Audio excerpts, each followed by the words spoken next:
Əziz və dəyərli şagirdlər, Dəyanətin 4-cü sinif kitabından mövzu 2-nin daxilində olan test 2-nin izahına baxırıq.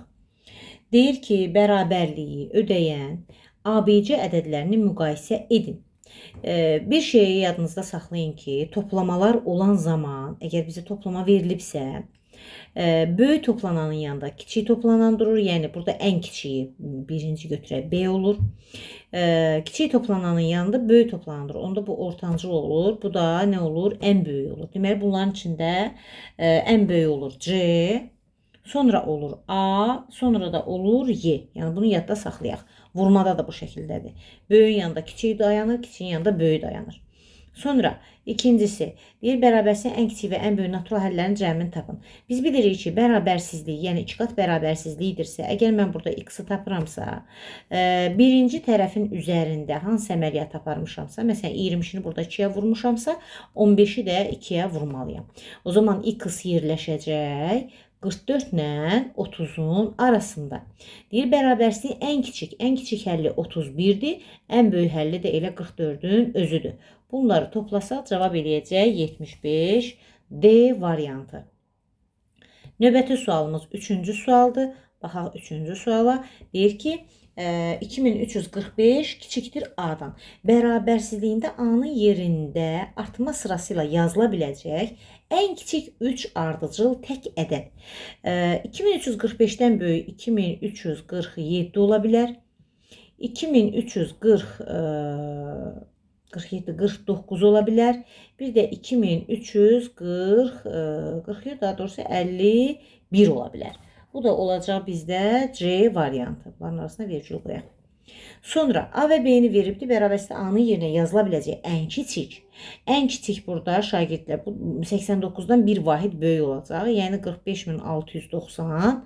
B-nin yerinə isə yazıla biləcək, B-nin yerinə də yazıla biləcək ən kiçik ədədi. Onluq mərtəbə qiymətlərinin cəmini tapın. Burada da ən kiçik ədəd deyirsə yenə də 234679 olacaq. İndi bizdən istədiyi nədir? Bizə deyir ki, ən kiçik onluq yazıla biləcək ən kiçik ədədin onluq mərtəbə qiyməti. Onluq mərtəbə qiyməti burada 90-dır, burada da 79-dur. Düz yazdıqsa əgər. Yazıla biləcək ən kiçik ədədin yüzlük mərtəbə qiyməti. Burada yüzlük mərtəbə qiymətindən gedir söhbət. Yüzlük mərtəbə qiyməti 600-dür, 600. Onluq mərtəbə qiyməti də burada 70-dir. Bu da olacaq neçə? 670 variant B variantı. 5-ci sualda deyir ki, ədəddə 100 minlik və yüzlük mərtəbə rəqəmlərinin yerini dəyişək. Gəlin 100 minliyi tapaq. Təklik, onluq, yüzlük. Bu yüzlükdür. Minlik, 10 minlik, 100 minlik. Bu da 100 minlikdir. Onda olacaq 6, 9, 7, 6-nın yerinə 8 yazıram, 54. Bunu yazandan sonra yerinə deyir dəyişin. Dəyişdik. Alınan ədədi əvvəlki ədədlə cəmləyin. Alınan ədədimizi əvvəlki ədədlə cəmləsək, yəni 897.654-ün üzərinə 697.854-ü gəlirik. Bu da eləyəcək 1.595.508.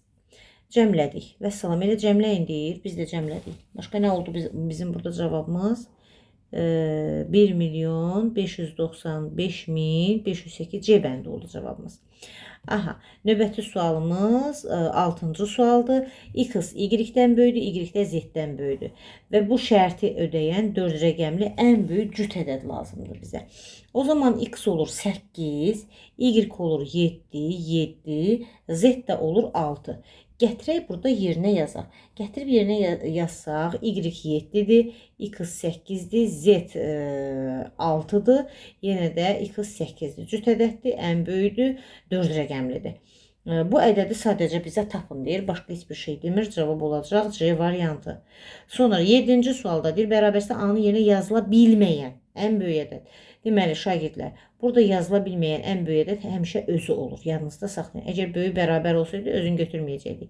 Amma sadəcə böyükdür deyirsə, deməli 7656-nı mən bu ədədin yerinə yaza bilməyəcəm. Burada olacaq Y variantı. Bərabərsizliyi ödəyən A və B cəminin ən böyük qiymətini tapın. Gəlin baxaq, bərabərsizliyi ödəyən A-nın yerinə ən çox 9 yaza bilərəm, B-nin yerinə də ən çox 3 yaza bilərəm. Çünki burada 3'dür. Bura 3'dən böyük ədəd yaza bilməyəcəm. Və deyir ki, cəmləyin 9 ilə də 3-ün cəmi bizə verəcək 12. Cavab olacaq A variantı. 9-cu sualda deyir AB rəqəmlərindən düzəldilmiş AB ədədində neçə onluq var? Gəlin baxaq. Deməli, A 8 ola bilər, B də 7 ola bilər. Onda olacaq 87, 87. Bu ədədi düzəltdik. Neçə onluq var? Sonundan bir ədədi silirik. 878 onluq var. Cavab olacaq C variantı. Və biz bayaq qeyd etdik ki, toplamada və vurmada böyük vurğun yanında kiçik ədəd durur, kiçik vurğun yanında böyük ədəd durur. O zaman burada bizim ən kiçik ədədimiz B olacaq. Ortancıl ədədimiz ən kiçik ədədimiz, ortancıl ədədimiz C olacaq, ən böyük ədədimiz də A olacaq. Baxaq görək, A hamısından böyükdür, sonra C böyükdür, sonra B böyükdür. Bunu bu şəkildə də yaza bilərik şagirdlər, unutmayaq. Y variantı. Deməli, 4-cü sinif kitabında test 2-nin həllinə baxdıq.